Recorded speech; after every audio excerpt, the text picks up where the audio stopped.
Hello, everyone, and we're back. This is part two of our summer seasonal finale episodes. We have 6 more animes to go through. So that's going to be about another hour, so let's get to it, right? I love how you just pray like, hey, this is gonna be a fucking hour. So sit down, grab your popcorn, and let's go for a ride. All right, should we start with the disappointing one? Sure. Detective is already dead. Yeah, I wouldn't call it, honestly, I wouldn't say I was totally disappointed. It definitely lost steam Yeah, toward the end. it's not as good as it started. For sure. For sure. Like, if you take Siesta and Kimi's relationship out of the equation, Meh. it's not good. Like, It's I don't meh. give a shit about anyone. Like, what happened to Char? Did Siesta basically beat her into submission to call her mommy, or uh, Yeah, why what is happened food with so Chameleon? What happened Yeah. with Yeah. what did Nagisa do with Siesta after the whole Siesta issue? Yeah. There No, was there was no development of everyone else, like Fubi, Yui, all this shit. but Yui kind of got some backstory. Yeah, but after that, she was like a background. Hey, I'm rich. Here's my boat. I mean, And everyone's a I fucking wasn't. detective. I'm not as upset about Yui as you brought up all the other characters. Fuck Charlotte. She's hot, but fuck her. Yeah, well, But yeah, again, like even with Kimmy by himself, he's not really a developed character outside of her. I like Kimi. I like him too, though, but there wasn't much more of him outside of Siesta. Like that was it. When it came to like outside of Alice, like Nagisa, Yui, Charlotte, Fubi, who gives a shit? Mm-hmm. That's really all I got out of it. And I told you I called it with the heart. Yeah, it makes sense. I hate I'm right. You want to know something? Honestly, that was something else I wasn't a fan of. So basically, one of the things that's brought up in the finale is the fact that that Siesta's heart. I'm very curious. Also, something tells me if they do a season 2, it wouldn't shock me in the least to learn Siesta was part of Spess at some point, because She was. was she? Yeah. Is that confirmed? How? No, it's in the light novel. Oh well, I didn't know. I didn't read the fucking light novel. I haven't either. But yeah, that's why she's after them. Like, she was a former agent. Her goal is to take it down. Something, I wasn't thinking that. What gave it away for me is the fact that she's like, well, my heart is built a little bit differently, and she's able to change into other people, and her existence and her conscious still exists through her heart, and that's how she was able to change between Natsunagi and herself, because she had subdued Hell's subconscious and killed her mentally. I didn't like that. I didn't like that. Like, it was way too far fetched. I understand this show's been through some far fetched shit, like people, and the fact that she made it seem like that was her plan the entire time. Huh? And she made it like, oh, this was the plan all along, basically. I didn't mind that so much. It's just, there were parts of the show that were far fetched from the moment that you first started watching it. When you have somebody shooting a fucking a Winchester rifle in a fucking airplane, and the airplane doesn't have holes in it and shit. Like, okay, I think that's kind of some bullshit. But I let it slide because the action was pretty cool. But by the end of it, like with her, like, oh, like the fucking girl ended up having split personality syndrome, and then she has no personality. Now it's Siesta. Now it's Siesta with black hair. Like. Yeah, what the shit, hell? I don't know. Like, I appreciated, fucking the end, with Natsunagi and yeah. There's hope. Again, everything before though is just, it didn't hit. It just didn't hit. It started off as like a 4.5, and then by the time it was done, it's a low end 3. It's a low end 3 out of 5 out of the best. At best, I'd say. Yeah, I gave it a 6. Yeah, I mean, yeah. I like Siesta, I like Kimmy, but when they're not together, they're shitty. Yeah, they're not really developed very well, and it's not the best for sure. Yeah, I wish they would. I really do wish they would have delved more into it. It would have been cool also if they would have, especially because like Natsunagi and what's his face are in the same class. So Kimmy and Kimmy are in the same class. But something that's very interesting how Hell said like, oh, I want to go to school and stuff, and she's like, oh, I'll just go to school with Kimmy, and Kimmy doesn't remember shit because of the pollen. Yeah, we find out. Hell didn't drug him. It was just more of the pollen from the beast. Yeah. So It was all right.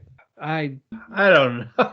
Yeah, the more we talk about it, the more disappointing it is. I But know the potential was so much there. it's in. Well, I didn't see Sunny Boy, so spoiler alert. Spoiler alert number 2. If you were watching, if you were listening, sorry, Yeah. to episode 1, we gave away Matthew's most disappointing anime, and we gave away one of my top anime of the season. Spoiler alert number 2. This was my thriller of the year, only because I didn't see Sunny Boy. I think you'll probably put Sunny Boy, not thriller. I'm sorry. Mystery. Mystery of the year, because I didn't see Sunny Boy. You'll probably put Sunny Boy. I probably will because I feel like that was the only one that was like a legit mystery. Yeah, it was. Yeah. Instead of just Siesta's bouncing tits and drugging. Hey, I liked her bouncing tits. Okay? I do too, but that's. I feel like with the mystery of her dead and all that, like it wasn't really satisfying. It wasn't. No, it wasn't. The end was cute. I didn't mind the end at all. The end was way better to me than the penultimate episode. The penultimate episode, I was just like, "What the fuck, dude?" Yeah, and now she could talk to herself through her heart. I mean, people do that, but I don't know. I don't know. People legit do that. Like, you can have a conversation with yourself. I know, but like not like your heart. Like your conscious is not the. Well, I mean, they say, people think for men, they think with their 2 heads. So hey, you can talk. Maybe your heart. I kind of bought that. So is there a way for Siesta to get her physical body? Like where is that? Dead. It's gone. Buried. But did they bury it? Yeah, I would assume so. Maybe they cremated it. Who knows? No, it's like left in the where they were. So at the end, when when Kimi and Natsunagi were drinking at the bar, and they're like, "Hey, after this, you want to go to the hotel room?" Like, is he gonna fuck Natsunagi or is he fucking Siesta? I mean, to be fair, it's an orgy because you have Hell, Siesta, and Nagisa in there. Oh my god, bro. I mean, hey, he's gonna fuck the personality out of all of them. I hope they do a dojin of that. Oh god, and Alicia, fuck. Nah, I hope they do a dojin of that. That would be pretty wicked. I'm pretty sure there is by now. But before that, it's like, oh, there's a murder on the boat or something. Yeah. We didn't need even get a chance to finish setting sail. What?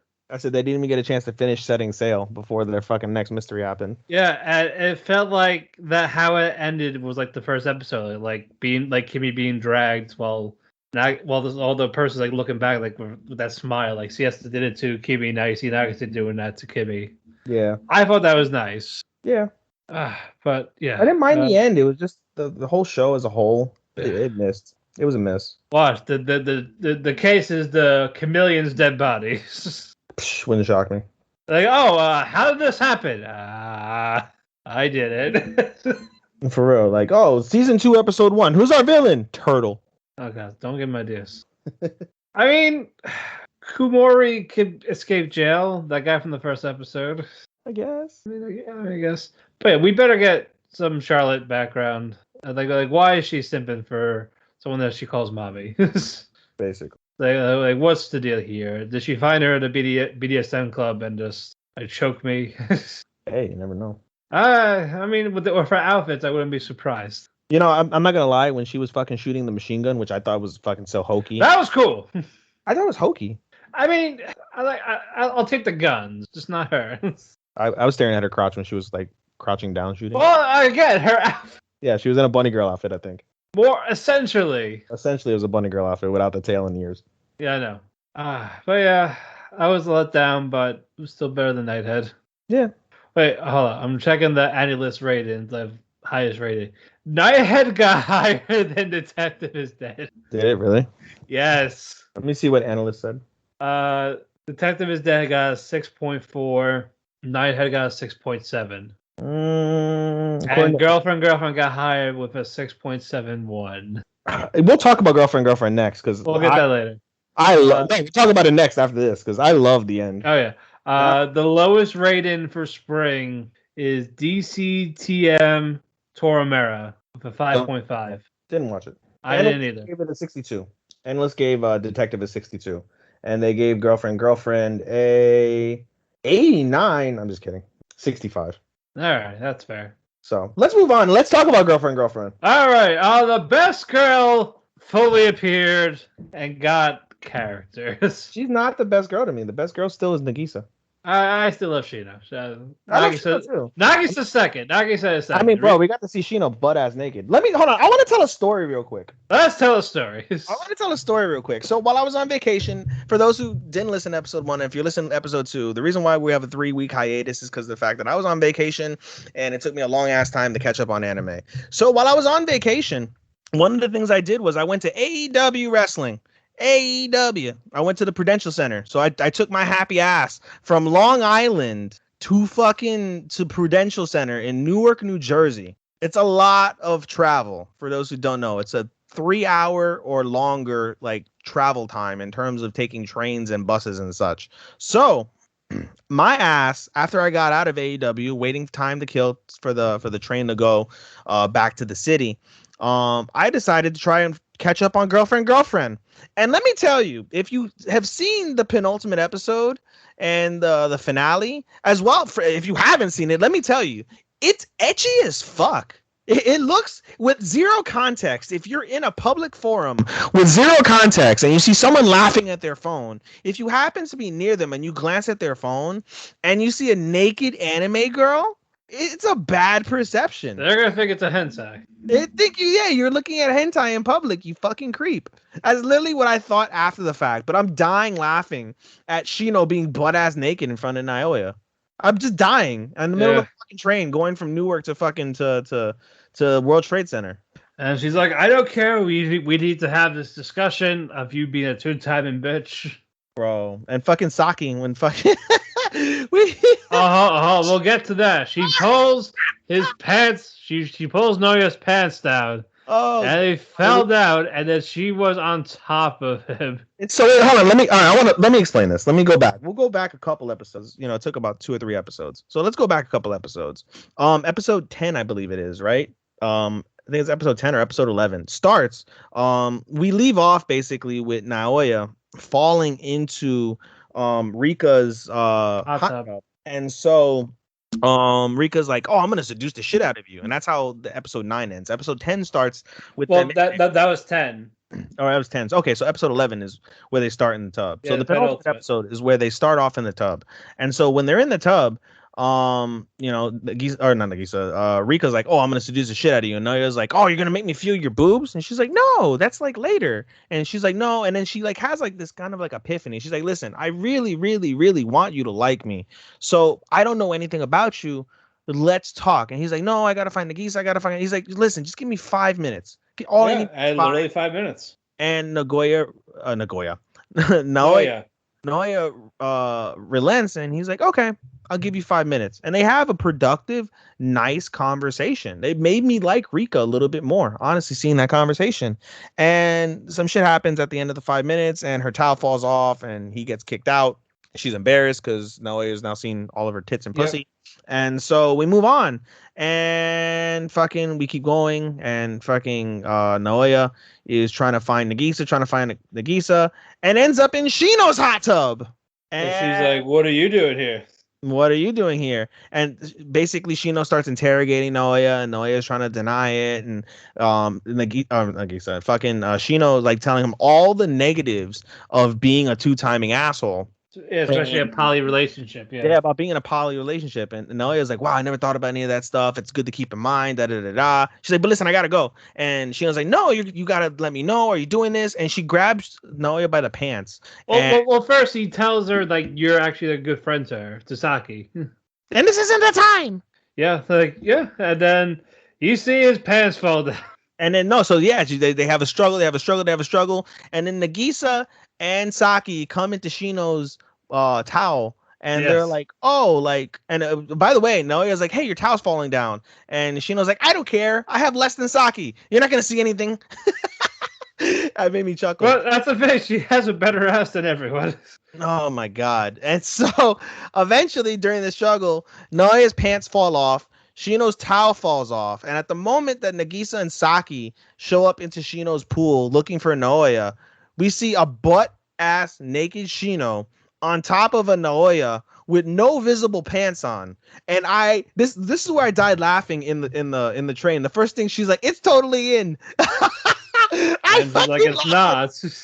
I lost it on the train. That shit was so funny to me. He's like, it's totally in. And Shino's like, no, it's not. It's not in. And she's like, why are you having sex with her? Like, first someone steals a kiss, and now my best friend is fucking him. And then you see Sheena like get off, and he's like, oh, he's clothed. Like, oh, he got his underwear on. But they digress. And now Shino finally realizes she's naked in front of everyone else now. Yeah, but like completely butt ass naked, like bro, like, and you know, Nari is broken.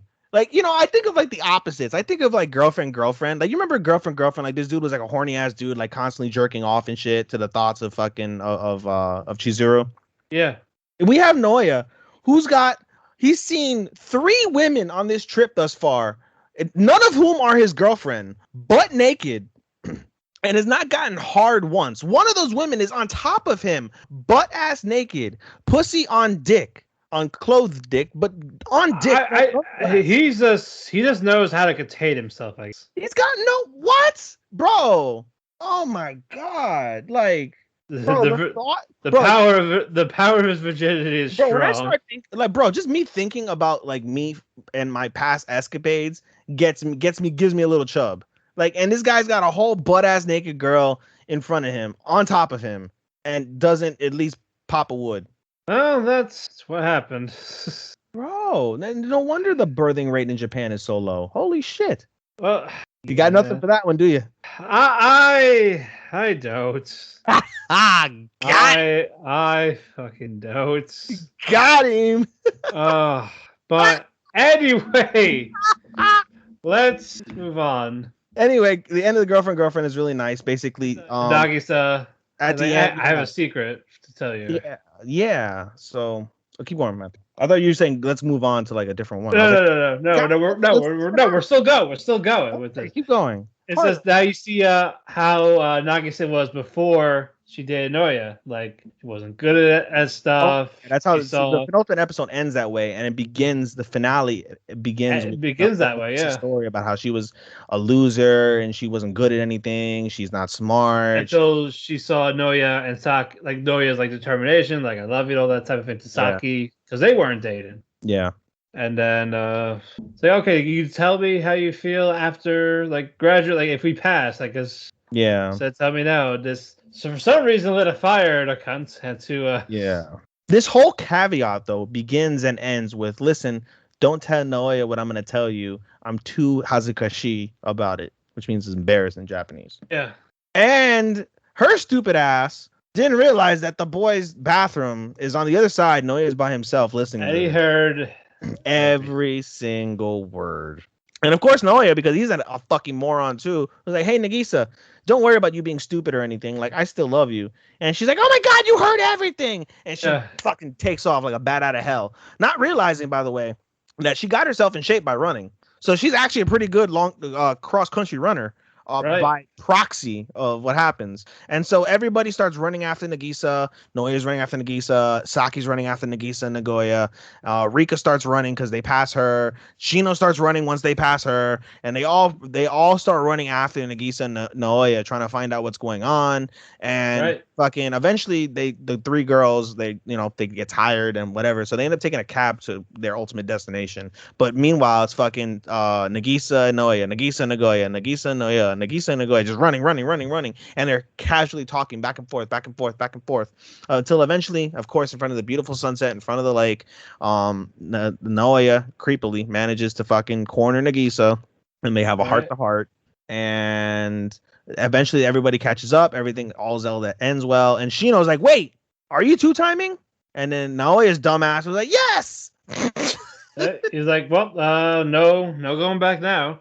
Everybody run, and they run away. Then then Nagisa kissed Noya on the cheek in front of Saki. Like, sorry in advance, but I'm not being a side bitch anymore, basically. Yeah, and fucking Saki's like, bring it on, bitch.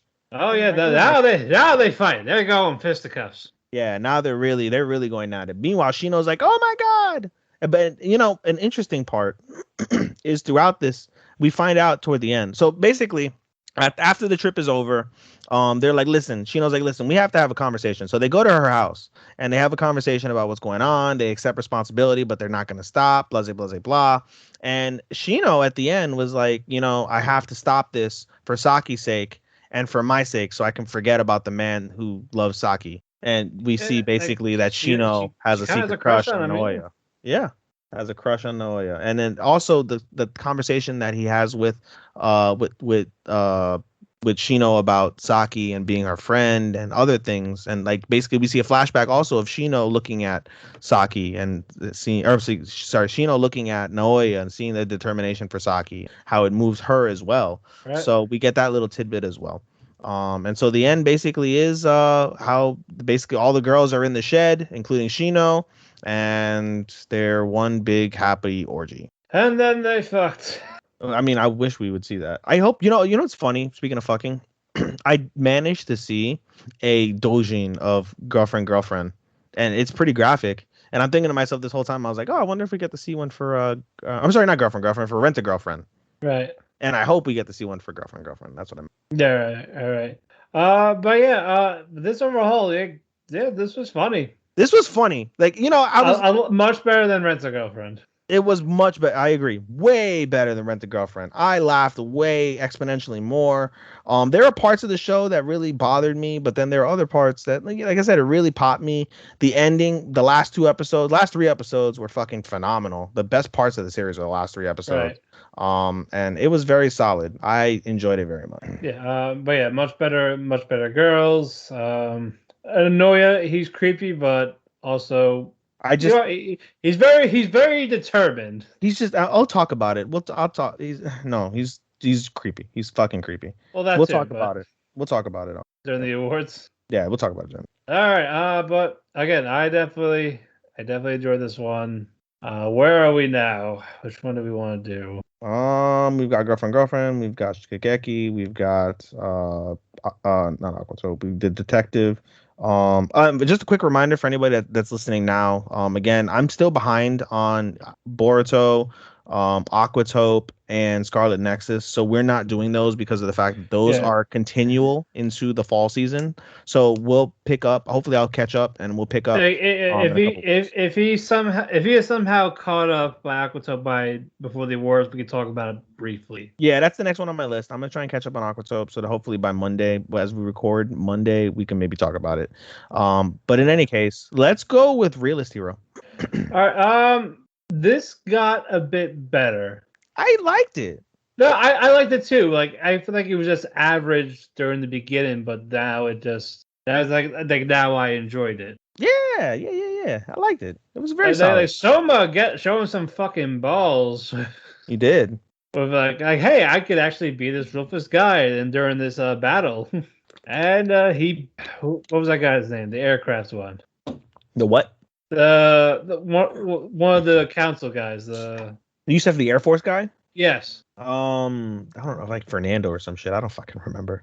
Yeah, no. Basically, who gives a shit? But he lost quite easily, apparently. Yeah, he had no shot. He had no shot, but it was due to, of course, his cunning. So yeah, and he's like, hey, now you have this slave collar. Everyone got slave collars. You get a slave collar. You get a slave collar. Right, and everybody gets a slave collar. And then he lost. Like, the Air Force is all mine. Hey, can you give the order to go attack this base?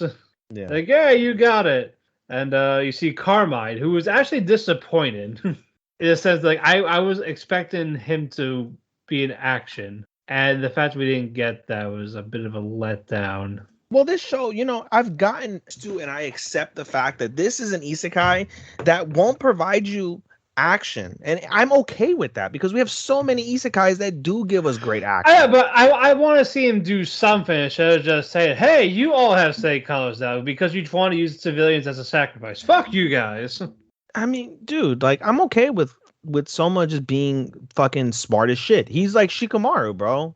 If we're talking about Naruto and Boruto, him I'm fine. I was talking about just the Carmine guy. That's it. Oh, dude, Carmine. Yeah, he just rolled over like a puppy. Yeah, that's what I'm talking about. He's like a fucking cub. Oh, okay. That's what I'm talking about. I wasn't talking about the anime trailer. Let's just talk about I him. thought you were talking about the show. Sorry, my No, bad. I was just talking about him. My apologies. My apologies. Yeah, because I was like, okay, I'm ready to see him fight. What's he gonna do? And he's just like, he just Yeah. turns over, like, fuck you, like, I ain't fighting. Like, But then well, we find okay, out why, though. what? We find out why he did that. There is a reason. There's a reason, but it's just like, come on, this big burly guy. I want to see if I Lucius. Yeah, you think he'd go like full beast mode or something? Like go Right, or he'd just actually go lion. He'd go lion. yes, you go Beauty and the Beast on Alicia, like she'll be the belle. Nope. Not quite. Oh well. But it was good. Like I No, said, it was definitely great. it was great. And the end of the episode is very nice. Basically, Soma, thinking ahead because he's a genius, is like, they're like, oh, but you realize with this pact, and they said that the kingdom is a signee of this like non-aggression pact, and the kingdom where Soma's in control of was not. And so he's like, yeah, I'm aware of that. He's like, eventually the empire will come for me and come for us. So let's just, do our best. Let's, whatever, and we'll cross that bridge when they go. And so we get a nice wholesome episode for the finale, and it's basically of what's her face? Juna, Soma, and the little beast girl that can speak to demons. Tomo. Is it Tomo? Yeah, Tomo. They go out on like a nice little family gathering, and they go around the village, and do like Soma likes to like do like his like little surveillance and stuff. Not realizing, by the way, that the princess of the people that he just like defeated is still in the village, still in hiding, with her financial director and things of that nature. But we digress. Basically, after this nice moment, they lay Tomo down. She takes a nap, and they are confronted rather by the head of like at some like special division, Another kingdom, yeah, from the empire, and the woman is the younger sister of the queen. And they have like a very good back and forth between her and Soma. They both, even though they have different views, they share a lot of similar ideas, even if their like fundamental views are different. And so it was very nice to see like a back and forth between two educated people. And we get confirmation basically that again, Soma was a human sacrifice at the very beginning of the show. His only purpose was to be given to the empire. However, the empire requested that they do the hero summoning, and said that would suffice, thinking like, oh, it will never happen, it would never happen. But it was the empire that was the actual ones that told the kingdom that they could do that. So at the behest of them is why Soma's there. And Soma's like, you know what, it's fine, what's done is done, and besides, I found a family that I want to protect, which is very, very kind. It was a very, very nice moment that he shared. And so they're like, oh, we're gonna negotiate. Like, well, we're gonna negotiate. Well, good luck. Like, yep, hopefully you're not bad. Likewise. And then that's basically the end of the season. It was announced after the season that a part 2 will happen in winter 2022. So it'll happen in January for us. So that'll be great. I'm looking forward to that tremendously. And like I said before, it's just, I'm very happy that this is such a unique take on isekai, and I appreciated it. Sure, it's light on action, but I mean, dude, we had fucking slime this season. I got plenty of action through slime. I got plenty of action through Tsukimichi, honestly, at the end too. So this didn't need to be one of those like, oh my god, crazy powers. Like, this guy is fucking a genius. That's how he was OP. No, I definitely liked how he was. I do wish I saw more of the other characters like Pancho, Tomo. Some of them were annoying. Sure, I know, but I was like, I wanted. We saw a lot of Alicia. So fucking yeah, we could. And the strategist guy, what was his name? I don't know, but yeah, I know what you're talking about. Yeah, I hope they do an episode on him. Yeah, I want a little more instead of just Pancho being this food guy and Tomo just, hey, I can talk to the demons and I know what they say. Okay, we're adopting you and fuck off. Get that backstory probably as the show draws to a close, or as it gets into like the. I'm hoping to see that. Yeah, we'll get that. We'll get her story. But yeah, we don't get much on Pancho, and we don't get much on the minister, the black minister as they call them. Right. That's where I was like, kind of like, what the shit? Come on. Mm-hmm. Yeah, dude. Like, I wanted more of these guys, except for Juno and the elf wanted to get into his pants. I hope they fuck. I do hope. That'd be great. I'm sure they will fuck. I have no doubt they'll fuck. Man, and then it's funny that they're like, oh, we're hoping during negotiation the queen or would be able to seduce you. Go ahead and make the queen and me your concubines too. So he might end up with the 7 concubines. Right.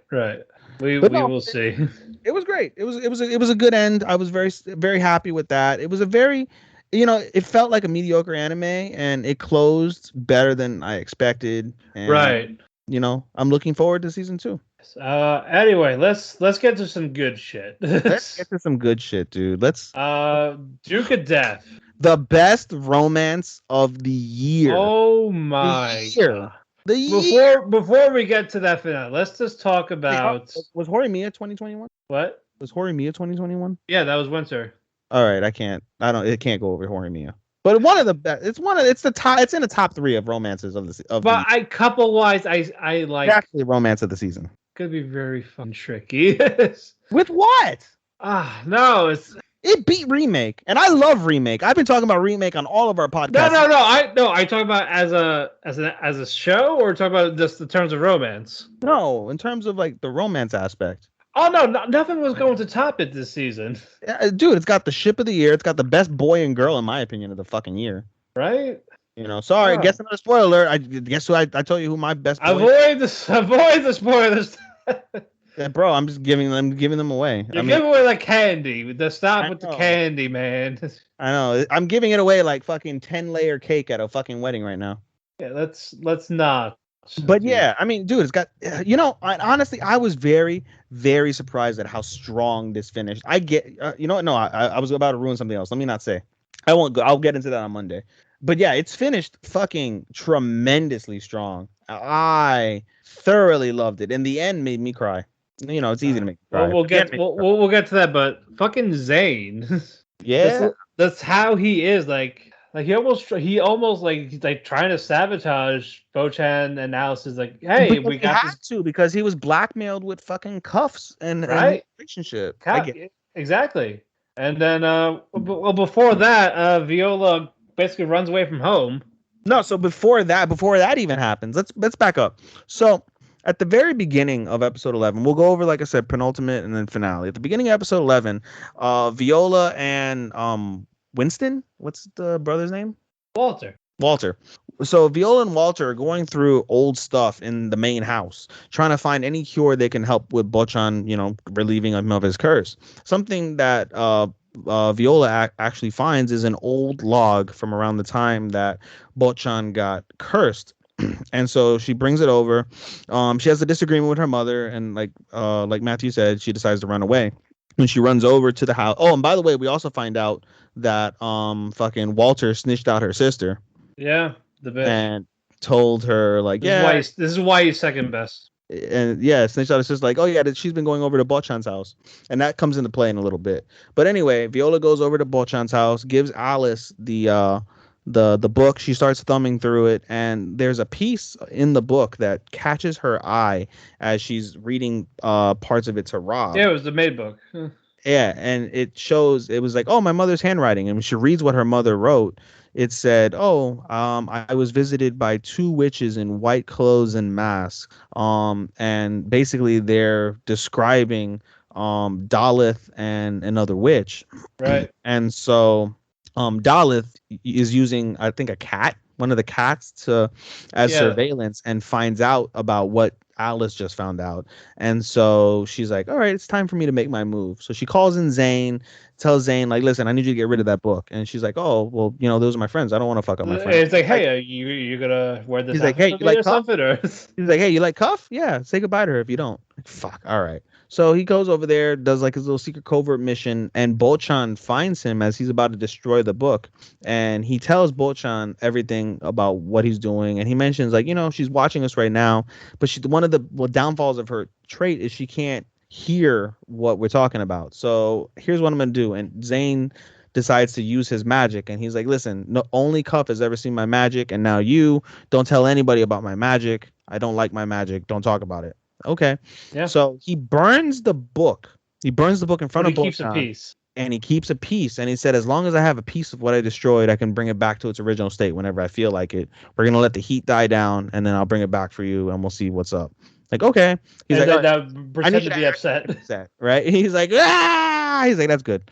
And Also, Viola likes slapping tits. yeah, she likes touching tits. It's like so soft. Viola, it's so soft. She just slapped her around. I was like, So soft. But exactly. So she just loves the tits. And also the mom's like, hey, you dress like a tramp. basically, so fuck you, bitch. Anyway, so as we said, Walter at the end of episode 11, Walter snitches out Viola at the behest of his mother, who put pressure on him, and so this causes A note. Bochan's mother to invite Bochan to the main estate, and this is the first time that his mother has made contact with him In since the like curse 10 happened. years, yeah. Like 10 years. So Bochan was like 6, I think. Was he like 6 or 5? I think, no, I thought He he was was like 8. he was 8. Oh, so Bochan. Because he's 18. I'm surprised. Bochan doesn't look 18 at all. I guess maybe that's why they get away with some of the sexual stuff because he's 18. Yeah. Cool. I didn't know that. So, But, yeah, Bochan and Alice are 18. yeah, Bochan and Alice are 18. Awesome.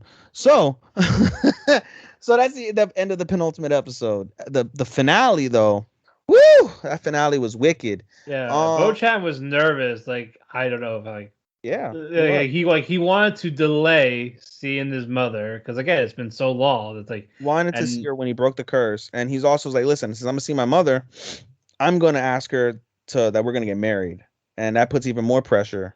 But and we honestly, I love this so much. We see the resolve of Bochan, we see the love and support of Alice, and from the get go, from the episode 12, there was immediate tension, and you can just see the resolve and the fear in both of them for the sake of their love.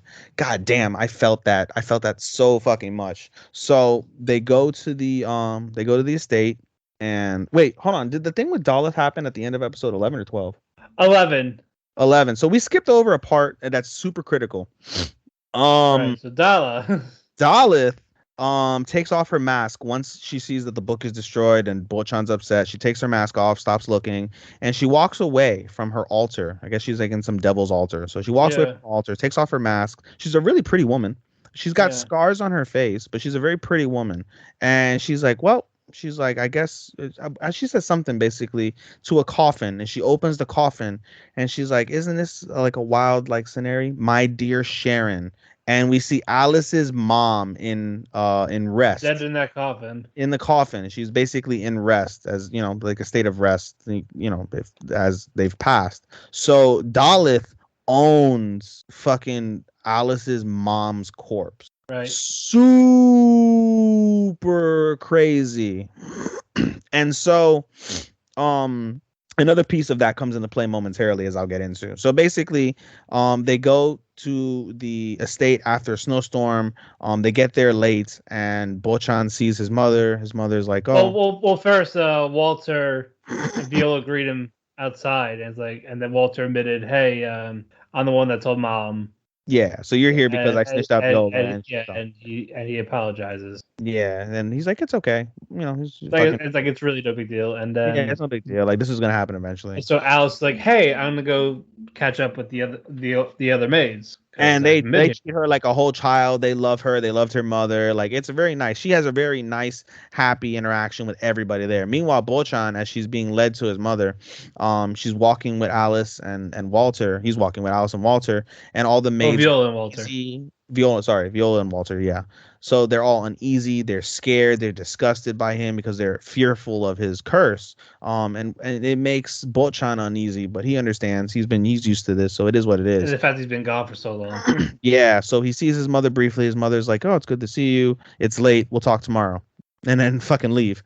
And that's that. Didn't get a chance to say. And the mother sees Alice. She's like, "Sharon," and he's like you see her like, yeah, like, no, this is her daughter, Alice, and she's upset. And so you find out she hasn't been easy, like, yeah. And she basically said that, they've said that ever since Sharon died, ever since her mother died, Bochan's mother's changed, and she's gotten darker, colder, worse, mean, etc. The next day, though, is really, really, really critical to this story. Before dinner, Bochan and Viola go to the spot where Bochan was cursed in the main estate. It's in front of a grave, and they show the scene as a flashback, as like kind of like a retale of the story, and we see it, and we see the woman curse Bochan, and you can tell from who the woman is at the moment that they replay the event. It's Daleth. So it's not a matter of the witch being dead. It's a matter of Daleth being the witch that cursed Bochan because of something with Sharon at this point, which is insanity. So they're gonna figure that out eventually, I'm sure, when they piece together that book again. Yeah, it's a wild ass ride. And so basically, as they're walking, Bochan's mother's there, tells Viola like, stand away from your brother. He's dangerous. You're gonna die. And then tells Bochan, did he hurt you? Dinner. So they go to dinner. And basically his mother's like, hey, you have until March. You have like 6 months. You have till the end of winter to break this curse. If you don't, I'm naming Walter the head. Like, okay. And that's it. You can go after dinner. And then what happened that necessitated like her is oh no, I know. So basically he's like, oh, mother, I want to tell you something. And she goes, what? Like, oh, you've met Alice, right? And she goes, yeah, she's a pretty girl, reminds me of her mother. I loved her mother. And she's like, yeah, and and fucking he starts simping. He starts simping his dick off to fucking to his mother about Alice. And he's like, I want to get married. And his mother like, no. all over that dream and is like, oh, you're still the potential head of this family. You can't love anybody you want. You're not free to live your life. Your life is dictated by your family. Da da da da. And he gets mad. Bochan goes the fuck off on his mother, and it was stupendous. It was. He was like, "What do you know? You know nothing." Like, she was there for me while I was all alone. You did nothing. And stop treating my siblings like objects. We're not objects. We're people. Like, it was fabulous. And she's like, "I'm leaving," and fucking snatches his fucking coat and hat and even out. Walter and Viola walk him out. So like, we'll walk him out. We'll walk him out. And at first, like, the mother's like, I can't believe this motherfucker. And then she starts smiling. She's like, that little timid boy had the nerve to talk back to me. My, has he grown? And it made his mother like happy in a twisted way. Like his even Walter was smiling when and Alice was like, hey, let's go to your home. And then Bochan was like, no, let's go to our home. Our home. And she starts blushing. And then there is an after credit. They're playing cards. Rob, Bochan, and Alice. Yeah. They eventually led to just Alice and Bochan together. And then Bochan like I'm going to prove my love to you. Yeah. I'm going to break this curse no matter what it takes. Because he tells her, like, I told my mother I want to marry you, and she didn't like it or whatever, and And then he passed out, and you see Alice like tuck him in while he's sleeping, sitting up, and she said, "I love you too." Oh my God, I cried during that. It was so beautiful. That whole scene, like, it just, I'll fanboy about it on Monday, because me and romance animes, I'll definitely talk about it. But yeah, dude, the way, just like the look, there was the constant facials that they gave each other, the constant facials they gave each other, like the expressions that were drawn were so pertinent to the emotions that they wanted to draw out of the viewer, and they succeeded. I mean, goddamn, I felt pain when I saw their face. I felt happiness and that calm of being like, I understood that, and it was like, it was moving. Like, I didn't expect Duke to move me at the end the way it did. It was fucking great. It was great. It was great. It's definitely, for me, the number 3 anime of the year, behind our last 2 that we're going to talk about. Okay. Before I get to that, I'm going to say this. Can people shut the fuck up about how it's animated? I don't know why people, something. I don't mind CG 3D type anime if it works with what the story is and if it looks good. Berserk, I understand. Berserk was awful. This reminded me of Tim Burton so much, and it worked. Yes. It fucking worked. It was great. It is one of the pieces that makes it so unique. It was great. The season was great. It was. I can't find anything bad about this season or about that episode. That season. Look, I get it. Like, people hate for like most of these fans. Like, it has to be the regular old school 2D animation, nothing else, no CG, no 3D, no stills. Oh, it's like, shut the fuck up. It worked. I It probably was would have liked it it a was little less if it was 2D. It worked well with these characters. it was great. It made it unique. It made it very unique, and it's gonna be. I think Aquatope wins in terms of animation. I would say because the way that's animated was stupendous. But Duke Yeah, of well, Death we'll talk about that stands Monday. out. But yeah, Yeah. this is probably my favorite 3D type animation. Yeah. I would agree. I saw Cestus and I thought that was okay, and Duke of Yeah, Death blows Cestus out the like water. They're both it completely was screaming. clean. It was smooth. Yeah, it was great. Like it wouldn't again. I don't think all that would have worked in 2D, especially with how Alice likes to tease Bochan. Yeah, it doesn't hit. It just doesn't hit. And even if it does, it's stuff we've already seen. Yeah, like not again. Like it's not. That's because it's a preferred thing. Doesn't mean it should be how it should be animated for everything. Yeah, Because you're gonna want something different. Like the Ghibli film, Tale of Princess Kaguya. That was all watercolor, and that was great. Mm-hmm. I love it. It fit that story. If it fits the story of what is told, just enjoy it. Jesus Christ! Like same with Yeah. House Husband. Yeah, I mean, like I said, when I first started watching the show, I would make a point like, oh, it's CG, it's CG, it's CG, and then eventually, as the show got better and we started seeing more from the anime, I didn't care. I didn't think about it. I didn't think about it at all. Yeah. Honestly, I didn't think about it one bit until I wrote my review for it for my what's it called, my anime Instagram. That was when I started noticing, like, yeah, it's CGI. It will remind you of Tim Burton. The animation is really clean, smooth, all that, blah blah blah, etc. So, Hey, this I would great. not mind as a live action series, even if even Eh, if Tim Burton does. No, you don't have to worry about whitewashing or anything like that. Like if you can get someone that works with that haunted type gothic romance esque ordeal, you can make it work. You actually can. I don't know. But again, people really don't. That's the problem. Yeah, If the right person had it, yeah, like Tim Burton, like definitely Tim Burton. yeah, but Tim Burton doesn't do Japanese, as far as we know. Well, he peaked, so Yeah. So, anyway, I loved it. It was stupendous. Absolutely fantastic stuff. It was really good at the beginning. At the very end, it's amazing. Yeah. Analyst.co gave it a 74%. And it's 7.6 on my anime list. About right.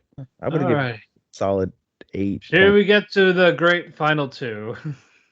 The great final two. You want to know something? And I'll say this about one more thing about Duke of Death. I enjoyed Remake. Of course, I enjoyed Remake. Duke of Death hit harder for me, I think, at the end than Remake did. Yeah, we'll get into it. I'm gonna talk. Actually, we'll get to Remake now. Actually, but I'm gonna talk about stuff I liked and then stuff I had a little problem with. But we'll get to it. It's not big. It's just more with Remake. Yes. All right, we'll go with Remake. Okay. I was gonna go with. I always like saying Duke of Death because it's funny, but it doesn't hit the same as Remake. But that's fine. We can go with Remake. Yeah. All right. Let's get to Remake. Man, I just it.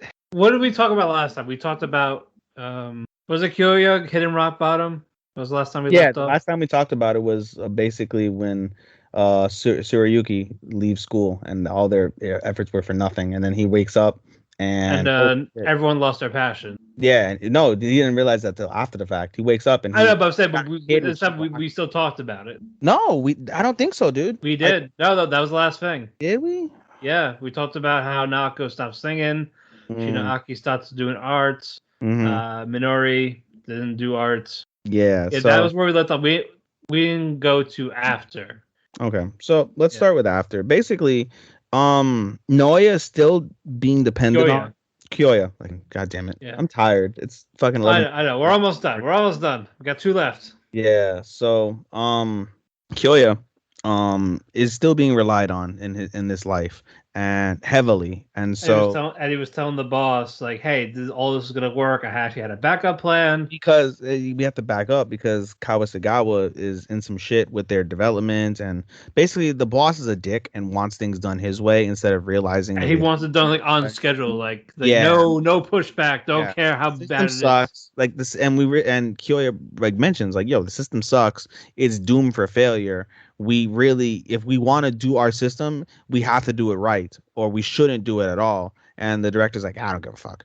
And so they do it. the project goes to shit, and it's not Kyoya's fault. It all falls on Kawasagawa because Kawasagawa's team is the one that's dealing with it. Yeah, the And so, as programming. part of the ramifications of it, people are basically, the typical Japanese sad working environments. Like they're working overtime. They're not, they're getting paid, but they're overstressed, overworked. They're falling asleep at their desks. The morale is complete and absolute Yeah, shit. and at least a lot of glitches and bugs. Yeah, and so it's a terrible fucking time. And so Kyoya basically finds it within his soul. Like at first he's like, I don't want to help her, I don't want to help her. Because he starts realizing the reason why um these people lost their passion is because of the fact that in their previous life they didn't have Kyoya. They figured out their problems on their own, or they had somebody else to help them. And so when Kyoya realized that he became everyone's crutch. He became like they couldn't make their decisions on their own, especially people like Nanako and Tsurayuki, who he affected so much. And then we also get, as we learn, like, well, I'll get to that. That's fine. But in any case, basically he doesn't want to help. He wants to, and people start asking him for more help. Like he tries to be dependent, and he starts backing away, and it shocks everyone. But then he realizes that's not his character. His character isn't to shy away. It's to, it's to be there for people. It's to, find a way. Kyoya's character is like the epitome of like a Asta or a Naruto, of like the never give up, never say die, mara mara mara, that's Kyoya in a nutshell. It's, finding a way. And so he fires up and he stands up to his boss and he says, no, we're gonna fucking find a way. He didn't say fucking, he said we're gonna find a damn way. And so that's how that episode, the penultimate episode, ends. Before that though, he was watching an email of Naoko coming back to singing. Yes, as well. That also helped motivate him. Like, yeah, like I'm mad at him. Like I don't forgive him, but he helped me. And she started, I'm going to actually sing again because that would kind of like hurt him because he helped me, and if I should, she wants to return that favor essentially. Yeah, and that helps motivate him and helps him realize everything that I kind of laid out. And then we get to the finale, which is a very good finale. Well, before that, again, he stands up to his boss. Okay, like I had the backup plan. I bought all this stuff. It fits the budgets.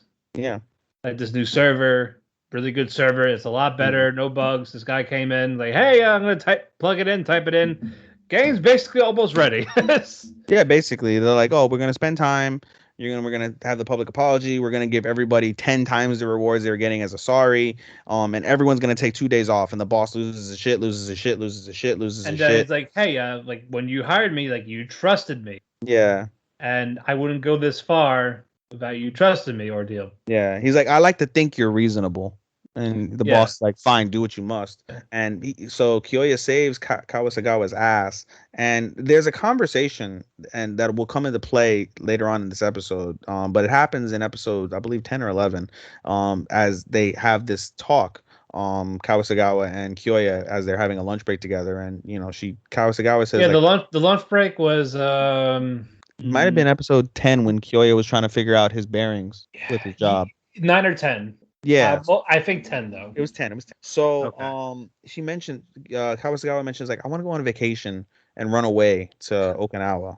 And that we'll leave that as it stands. She basically wants to run away and leave and go to Okinawa.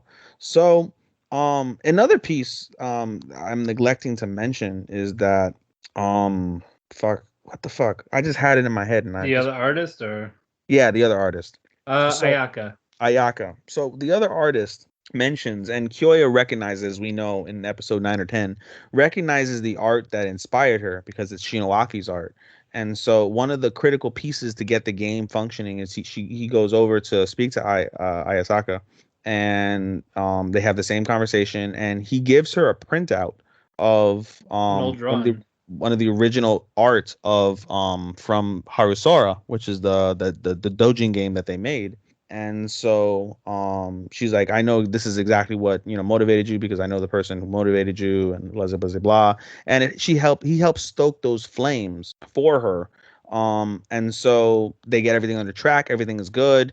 And then in the meeting, they have a meeting, like a mini meeting, and they find out, yeah, Kawasagawa was going on a trip to Okinawa, and fucking Kyoya freaks the fuck out because he's like, oh, she's quitting. I fucked up again. I can't believe Yeah. it.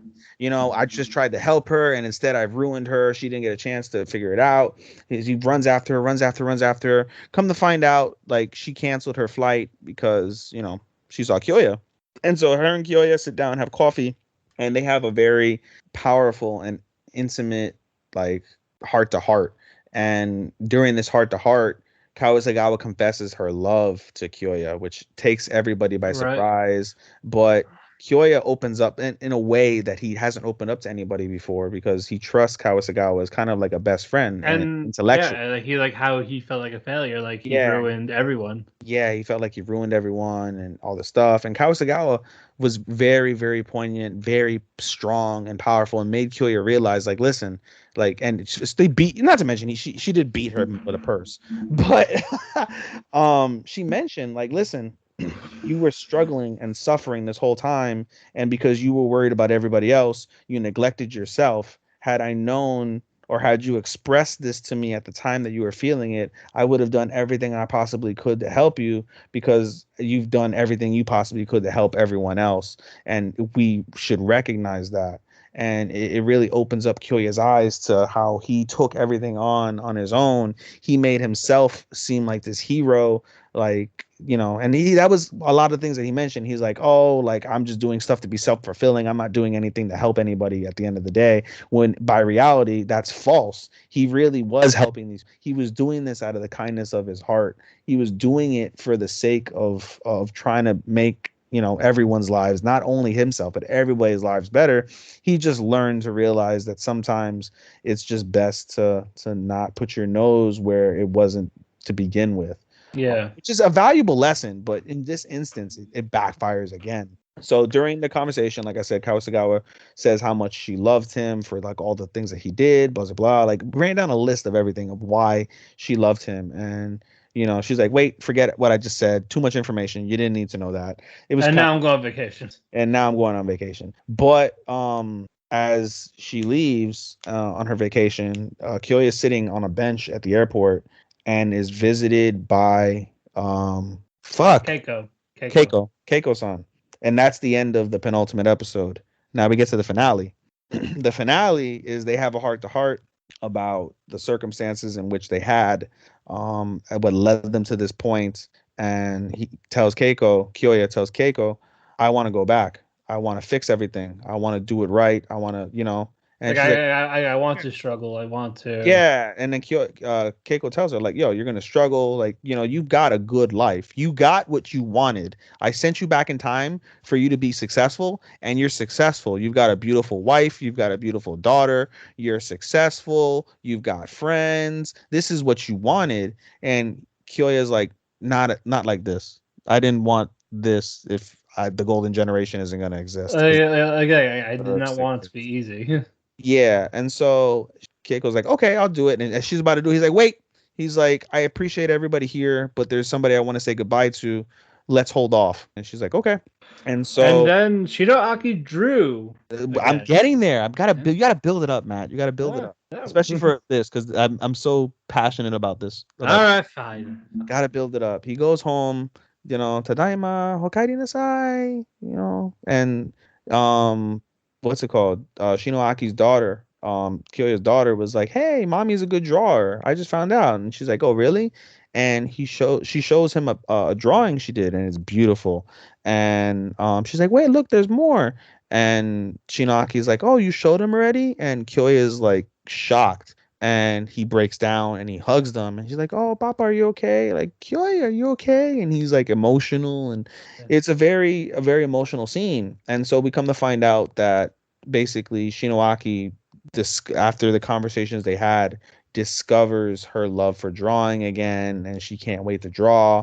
As in the final night that Kyoya is with her and his daughter, they lay in bed, his daughter's asleep, and Shinoaki's just bleeding her soul out to him about how much she wants to draw, how much she's excited, how she wants to rediscover her passion again, how she's not going to be around like she was before. And Kyoya's like, that's fine. I'm going to support you however I can because, you know, you deserve it. They share a nice, like, intimate kiss together, like small kiss, nothing sexual, just, you know, kiss on the forehead. Kyoya definitely made a run for best man there at that point. But the next day comes, he leaves, and they have a final goodbye, and they don't realize it, but they're, you know, this Not gonna life see is him going to again. change. They're not going to see, like, this isn't going to happen. So he says, you know, I'm off, and they're like, have a good day, good luck. And so he goes to a park, meets Keiko. Keiko, like, and they have one more final heart to heart where Keiko tells Kyoya, like, listen, like, you're not a bad guy. Like, we gave you this power. You've done everything that you could do, that you thought was right. You did it right. It's just circumstances led you to where you're at now. You didn't profit off of your power. You could have gone back. I thought about that too at multiple points. Like, why doesn't he just fucking like invest in some shit that's like new and then hit it super rich? But he never did. He used his power for good. He wasn't an asshole or anything like that. He, you know, as much as he says like, oh, like, you know, you think Keiko's like, you think that you're going back in time because you know like what the future holds and you're like this cheat code and you're a fake hero. Like, no, like you're a legitimately good guy, and you know, you're doing everything that needs to be done right, and you're going to do it right one more time because that's the type of person you are, and I believe in you. Very, very supportive, very, very nice. I would, you know, and we'll talk about this. I get, well, I'll bring it up now. I really wish they would have gone more in depth, and maybe if they get a season 2, which I'll get into momentarily, we can go in depth on who Keiko is and how this came to be. Because Yeah, I'll talk about that when you're done, Raven, over there. yeah, so he goes back in time. Apparently Kyoya in back when he goes back in time passes out from stress and sadness Yeah, after he basically he woke up where he left off. yeah, he woke up where he left off, and Kyoya is emotional. He's like, "I'm Tadaima," tells everyone, you know, I'm home, I'm back, and everyone's like, "Oh, Hokkaido Nasai, welcome home, welcome back." Um, and everyone's upset about Tsuruyuki, and he takes what he learned in his past life, or in his future life back here. He's like, "Listen, we got to focus on the future. We miss him, but we got to focus on us." But he slowly starts seeing like the things that happened, they're starting to occur. Basically, he forces Nanako to make a decision about, you know, being solo. Where Yeah, before Kyoya would always support her, always do stuff for her, and he's like, I don't know, she doesn't know, I don't know, I want you to tell me what to do. Kyoya's like, no, you should figure this out on your own, and it upsets Nanako, but he does it for her sake, and she ends up coming out better for it at the end of the day, and she right. keeps going with herself, which is good. Meanwhile, though, Shinoaki is facing, and the whole reason why Shinoaki stops drawing, by the way, is because of the fact that during the game, he basically shunned Shinoaki's opinions, even though they were better and it should have been done. They couldn't be done in time for the project to have been a Right. success for sure. Like he was, yeah, this is where he And was more that focused on time, that like his boss yeah, was. and that pseudo affected Shinoaki. That subtly affected her, for her to like lose her passion because she didn't get what she wanted. Not because she's like a fussy bitch or anything like that. Just it The snuffed fact that creativity. she couldn't express herself Yeah, it creatively. snuffed her creativity, and she fell into a rut. And so Kyoya's basically like idea is to get her to draw, get her to draw, get her to draw, get her to draw. And we don't at this juncture see that at the present time. But she still does draw. It's just not like the same. So She's working on it slowly. yeah, and there's a fateful encounter one day as Kyoya is walking from school, thinking about what's next, what he's doing, what he should do. He bumps into a girl. The girl drops all of her shit. He says he's And sorry. He picks up the stuff, and one of the things he picks up was Haru's Sora. And he's like, "Oh, I'm sorry." And then the next thing he picks up is her ID. Her ID it is is Ayaka, Ayaka. So but basically, black hair. yeah, so basically we see Ayaka the Kohai with black hair and all of that in the same school as the Platinum Generation and as Kyoya, who, you know, all that would inspire her. So it inspires Kyoya. Kyoya does what he can, you know, and then he basically also approaches you know, Kohai Ayaka to try and get him like her help on something that we don't know. And the season ends on a huge cliffhanger. One day Kyoya is walking around, and we see Tsuruyuki exit a theater, And when he looks to his right, he sees Kyoya there. He's shocked Kyoya's in front of him. Kyoya has a look of resignation, not resignation. I'm sorry. He's got he's resolve. You can see his resolve. Like he's got like expressive resolve in his face. He walks up to Tsurayuki, and that's where it ends. So they left it off perfect for a season 2. Whether that season 2 or not happens, we don't know. There's been reports in Japan of people just hating fucking Kyoya, hating the writing and the direction of the show. I don't understand it, and it would be a damn shame if they don't at some point do a season 2 because this was fucking awesome. I did like it a lot, but again, this was one of those. If this is how it really ends, then it's a little disappointing. For sure.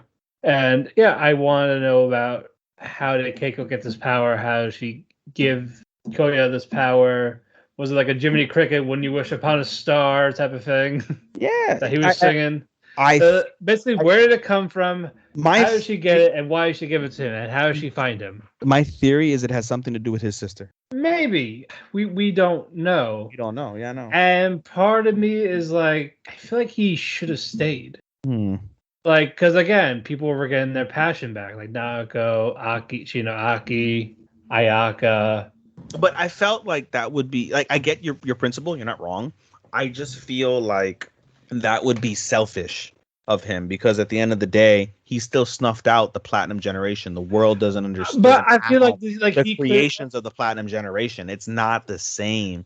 And at the end of the day, what makes the show so unique and so like it draws you to is you have these 4 unknown characters that are the pillars of Japanese art and expression in the time that he lived. And without that expression, you're without the pillars of the show. Obviously, the backbone and the foundation is Kyoya and his goals and objectives and ideals and things of that nature. But at the same time, you know, if you're building a house, if you don't have pillars on top of the structure, you're not going to have a stable house. And I think without that golden generation, if he stayed, it just doesn't hit the same. It doesn't have a full house. You know what I'm saying? If that makes sense. Right. It makes sense. But I'm saying I would like to see him try to reconcile with Nanako, find Tsurayuki. Sure. And you know, to help them or like reconnect type of thing. Especially with people getting their passion back, maybe like they could have done something going forward together. I'm very curious. You know what I think might have happened if that would have happened though? I think he would have recognized like it would have been some more sad shit that happened, you know, and he would have taken those experiences and what he learned into the future, which may have affected him. So in terms of what he knows what happens after the game is made. He knows the end result of what has happened, but all the stuff in between that, he doesn't know. And I think that behooves him to not know, so that way he doesn't get ahead of himself, knowing that he knows the demise of the people that he's helping as it stands, you know, because when he first jumps into this past, he's only concerned about his future. As he gets closer to everybody, he starts worrying about everybody else because he's just naturally a kind person, and that's his natural instinct and his personality to do so. And when he goes back into the future, he understands what he did wrong and what his end result has caused for the greater purpose of the universe that he wanted to live in. So I see what you're saying. You're not wrong in it, but I don't think it would have been satisfied. Yeah, it wouldn't have been as satisfying as this hopefully will be if it continues. If it doesn't continue, I'm with you completely. You know what I mean? Yeah, it really depends. Like, if it wasn't gonna end, then I say stay. But if they're gonna continue, then sure, see how you could fix it in the past differently. But it's just one of those we don't know. Yeah. That's why it's hard to give it a proper grade, because I don't want to grade it as it's a one and done or the potential of there's going to be more. I'm going to grade it based off of how it made me feel, because that's how I always grade anime. I always grade anime in terms of the story, the animation, the music, and how it made me feel. Did I laugh? Did I cry? Did I say, oh my God, that's fucking amazing action? Did I wish it was me? Did I cringe? Did I fucking hate the plot? Like, I look at how it made me feel. And I understand like the story. It kind of counts towards the story in terms of will it continue, will it not?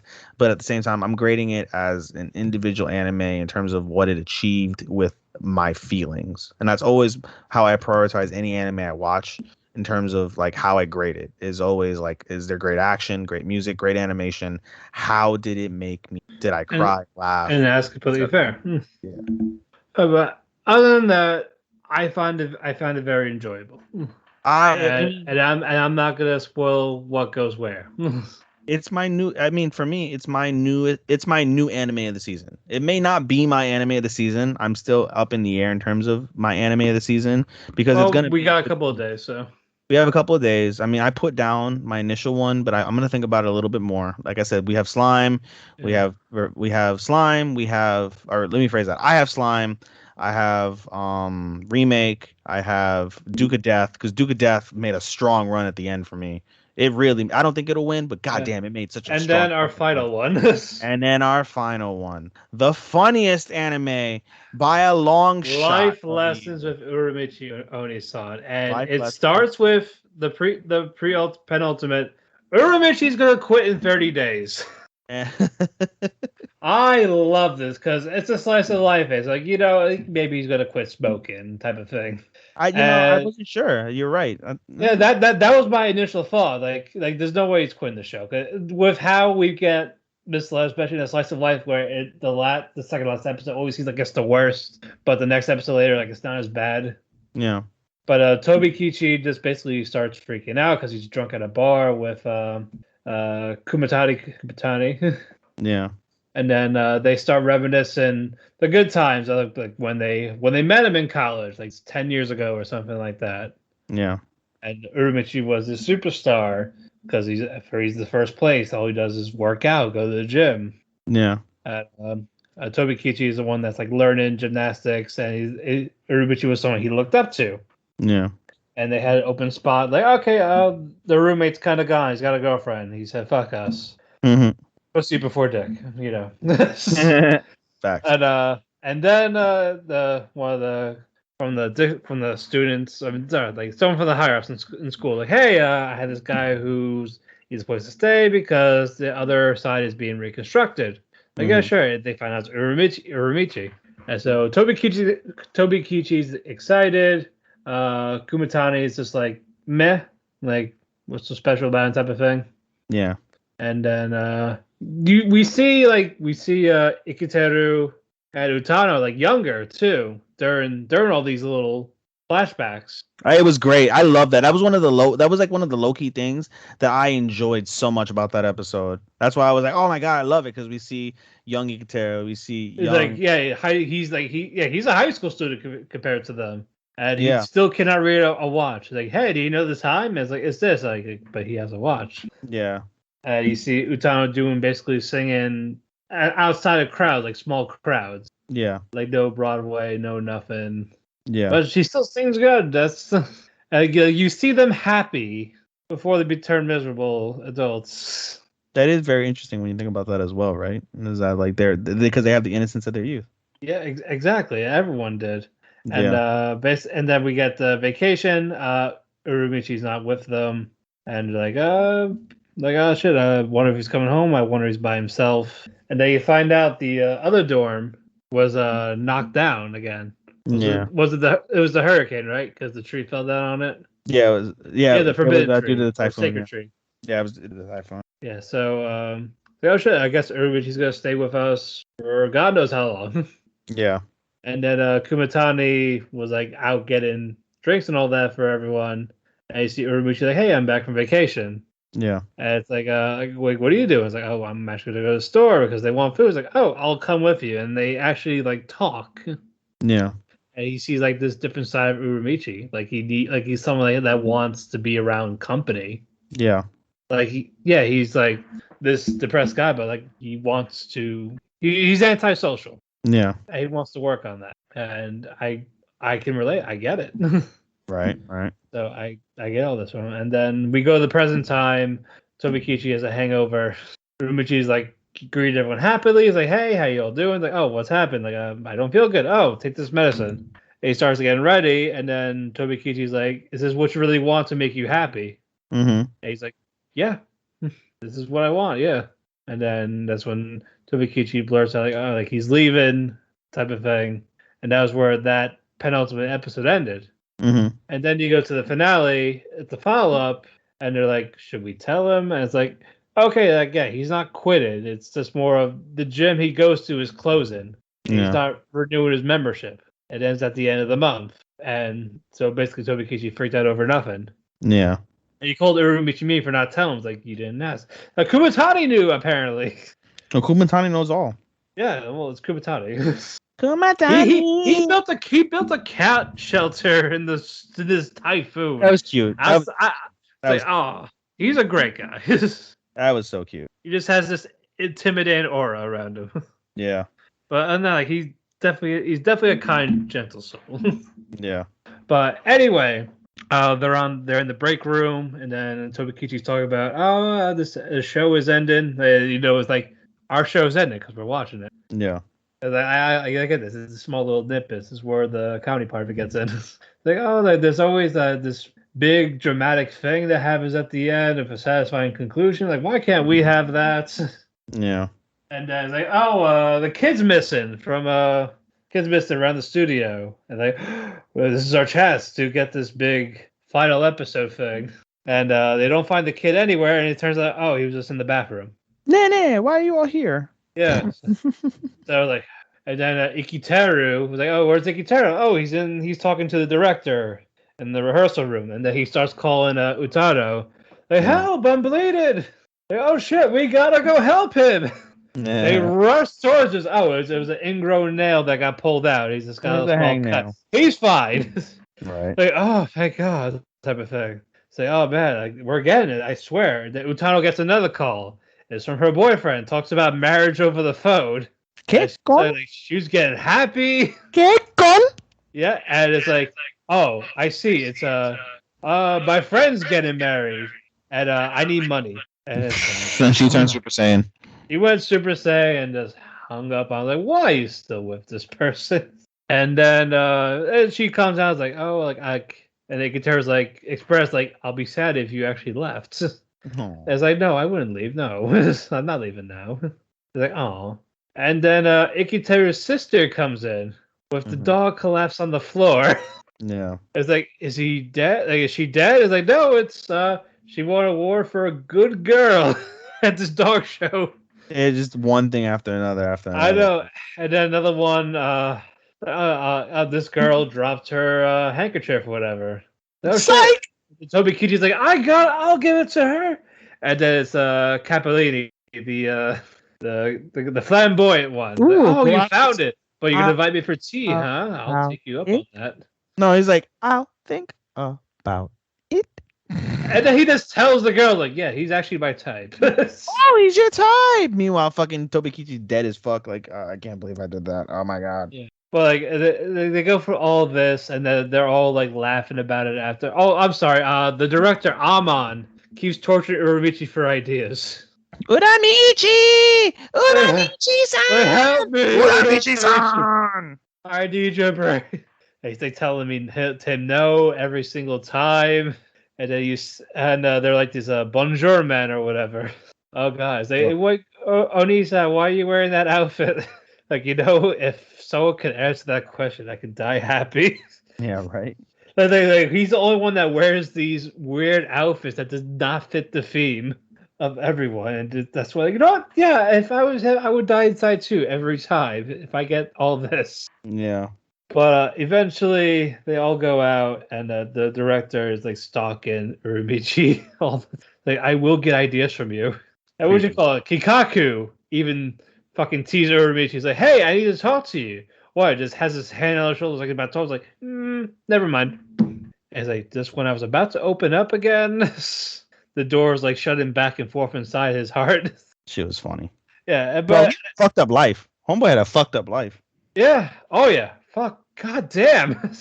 Yeah, dude, I was like, wow, dude, fucking like this. Oh, my steady girlfriend, I've been together, and like, oh, I don't want kids. Like, oh, we want to broke up. Like, oh, she could let everybody fuck her. And she got pregnant. Yeah, And like Uramichi genuinely felt bad for him. to get fucking this kid onto the show, and he did. Yeah. But after all that, Uramichi was like happy because they're all laughing together. Like, you know what? Yeah, this is the final episode. Like, I'm okay with that. It was And great. then, do you see the after credit? No, there was an after credit. Yes. Oh, I didn't see it. Yeah, basically, like, they're all like say they want to go out, like dinner, drinks to celebrate type of thing. Yeah. And they, yeah, let's try drag Uramichi. He won't come. And then he says like, I'll come, like that type of thing. Like, yeah, like a happy smile type of thing. Yeah. And he like winked at the camera, like, don't tell anyone. Uh, I thought that was cute. Like, oh. I hope we get a season 2, but I think with how it ended, I don't think we are. no, I don't think. I think this is it. But no, this was not in our radar at all. No, it wasn't. As like until like a random meme or two popped up calling us out as adults, and then I watched it, and it was just fucking hysterical. But after that, you get the stuff behind it, like the depression, life of adulthood, like the fact that you had all these ambitions and goals, you're overqualified for this stuff, and then it's just this is what you're stuck with. This is your life, essentially. That's how I felt a lot of times, dude. That's why I like it so much. Yeah, I felt that. Again, like Utado and Ikitaro, like these Broadway singers. Yeah. Special like Uramichi's an Olympic prodigy. Yeah. And with a Kigatsu, like he had stuff going for him until all that shit happened. Yeah. And then it's just like, you get all the stuff you're qualified. You could do so much more, but you don't get it. Yeah. And it's depressing. Yeah, dude. Like shit. Like this is fucking amazing. It hits you in the feels because it fucking it hits you with really reality. Goddamn. Yeah. Really is reality. Exactly. That's what draw me to it. No, I agree. It made me happy. I died laughing, and then I'm like, oh man, that really. Like you shouldn't be laughing. Fuck. Like you shouldn't be laughing because like deep down, like it's kind of us. Mm-hmm.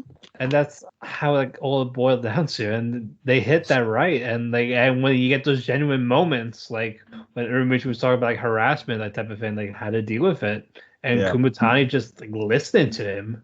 Yeah. It's just all this stuff in the background. Yeah, you get a lot of valuable lessons, dude. You really do. It's pretty. If I'm being honest, dude, something that really like hit me.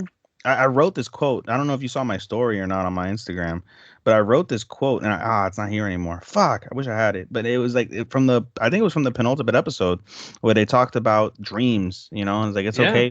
And they gave like, and I love those type of quotes. And there were a few quotes in the season that really made you like, wow, like it was real life lessons. And it's funny because he's telling this to fucking 2-year-olds and 5-year-olds.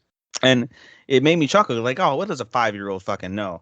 But of course, we all know that Japan is one of the more smarter countries in the world, and more age progressive mentally. So maybe fucking they do, and this is what we see. But I mean, it hits you. It's like, wow, fuck that. Like that makes so much sense, and it's very quotable. But yeah, again, beautiful, brilliant stuff with this. Yeah. Like I'm glad we picked this up. Yeah, for sure. All right, we are going to take a quick commercial break. We didn't take a commercial break this whole time. I know. Well, we had like 6 shows. I was like, So we're going to take a commercial break. We're going to have our closing thoughts. No recommendations. We'll give that next week. We'll give it to the awards. Plugins, and we out of here. Be right back, people. All right, we're back, folks. Yes, it's been 3.5 hours. Oh, God, if we did the awards today, it'd be like 6 hours. If we recorded the awards today, it'd be no. Grand total like 6 hours. No. Basically, this will conclude our summer reviews. Closing thoughts of the summer. Underrated, very solid. I know we had some that were disappointing. For me, I didn't have anything that was critically disappointing. There were a lot of surprises. I was appreciative of the amount of surprises that I got. Yeah, like some we expected not to be great turned out to actually be. Yeah, I got better than expected. I got a great story from Million Lives. I got solid endings from Keki and Girlfriend. We had beautiful performances from Keki. We got yeah, the comedy cliches from Uramichi, like this mop poking all the slice of life comedy yeah. Fucking finales. Duke of Death making a strong run at the end for my anime of the year and making me cry. The remake just being solid as a whole, and being remake as I've said, but Yeah. and of course Aquatope. the action scenes from fucking Slime and from My Hero, specifically the Villain Academia arc. Right. Fuck, those are so good. Tsukamichi being a surprise as well with their action and darkness. I guess my main thing would probably be the surprises. And we didn't even talk about Aquato. We didn't even talk about Boruto. I cannot wait till I can talk about Boruto and we can talk about the what's really been trending in the anime world, which is the fight between Boruto and Ishiki. I know what happened thanks to the manga because I've seen the manga spoilers, but I can't wait to see that fight. I can't wait to see Aquatope because I know some of the things that happen in Aquatope since I'm in charge of the thread in our anime. I did start the second core of Aquatope. Yeah, it did come out today. It hits completely different. Is it like good or bad? No, like it's like how the Mahdi have fallen in terms of Kukuru. All right, we'll get into it. But the new OP and ED are really good. Good. I like the core ones better, but these are nice. I mean, and I won't give another spoiler. That's fine. We'll save that. Yeah, but yeah, I've enjoyed the summer more than I expected to. Yeah, despite it being difficult with our schedule, with summer, we like to enjoy the summer. Yeah. So for me, my biggest takeaway is the surprises of summer. Very surprising. Oh yeah, no, that was definitely the highlights of that. All right, everyone. We talked our cake. We ate our Keki. We're now full of Keki. Dude, we're so sleepy. It's like we really did like OD on cake. We OD'd. We're in a diabetic coma right now. I feel like that, dude. Like I still got to do dishes, and I'm like, dude, I gotta get up in like 5 hours. I gotta get up in like 7. I'm not too far behind. But you can follow me on Twitter at DamianPhoenix12. We also want to thank W2M Network for hosting us on various like Spotify, Amazon, Apple Music. Also want to thank Chairshot Radio for hosting us on other various podcasts, especially on iHeartRadio. We got a popular trend on a couple of times. Like I don't know the specific numbers in general, but we have been getting good numbers. Yeah, which is shocking. On the Chairshot Radio, which is great. We're on the entertainment section, which that's not wrestling. That's competitive. Yeah. Yeah, that's good. So if we keep getting those good numbers, we'll have a better time slot. So Sunday noon. Yeah, and you saw with Sean, you saw Sean's numbers that he told us in terms of how we're training. Oh yeah, we had a big gap. Yeah. I was like, wow. And we've had a big gap. Yeah. So, I mean, like has been mentioned before, your episode with Evangelion is crucial to that. And our news, for those who are wondering, in case you didn't see, we have some news coming up on Monday in regards to the future of the show. Good news, exciting news. It'll be more in Matthew's realm, as I said, but I'll still be part of that as well. Yeah. It should definitely help. We'll talk about more of that Monday. Indeed. But put your plugs in. Yeah, so you guys can follow me on my multiples of Instagrams. You can follow me at my anime Instagram, AI_anime24. You can follow me on my podcast Instagram, podcast.senpai. And you can follow us at our Talk the Keki Instagram at Talk the Keki, TalkTheKeki. So you can follow us on there. If you click on the link tree, we got to make one for our thing, by the way. But I think you have to make it because for me, I'm gonna try to find a day. All right, I'll send it to you. Just let me know. Yeah, just let me know. So we're gonna make a link tree. I'm probably gonna update our picture as well. Okay. So we'll make a link tree for you guys for our group. But if you click on any of my link trees, you can see any of my other stuff. You can catch me on my other podcast, the Atlanta Tragic Podcast. Shout out to my co-host B Ronan, the MMA from Mark's podcast, which after another hiatus I took with my boy Andy. I'm recording tomorrow evening, so we'll hopefully have something for you by next week. And we'll also be going to sound as well for that. And I've got to get that set up. So I'm looking forward to the future of the MMA for Mark's podcast with my boy Andy. Shout out to them if you guys want to keep up with MMA anime news, boxing news, things of that nature. Listen to that if you want to hear me talk shit and really say some really incredibly offensive shit. Listen to me on the Tragic Podcast. I'll definitely offend you there. And a couple pieces of information just for shits and giggles. Oh, and by the way, you can follow me on Twitter at SHOSTOPPA24, Showstopper24. I'll be on there as well. But a couple of things for shits and giggles. This Saturday, the second, nobody will have fucking heard this by then, so this is kind of a moot point. But I will be at the Orlando Amphitheater for Illenium. And also November 12th, 13th, and 14th, I will be.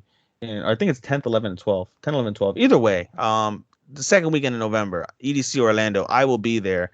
Dude, I'm thinking about getting a fucking a banner or like a flag and flying our podcast and shit on it.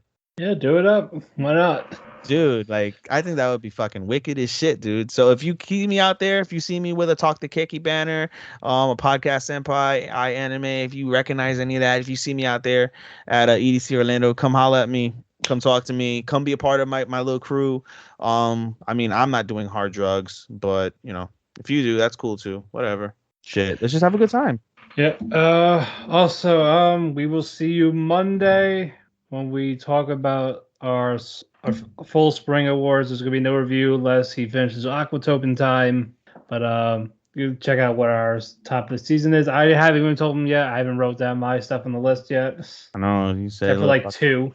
Motherfucker. Well, I like. I need to think. I need to think shit. I know enough about your likes to kind of fill in the blanks. So I have a good idea of what you're going to put in for several of these categories. Right, but you don't know what order for the top 10.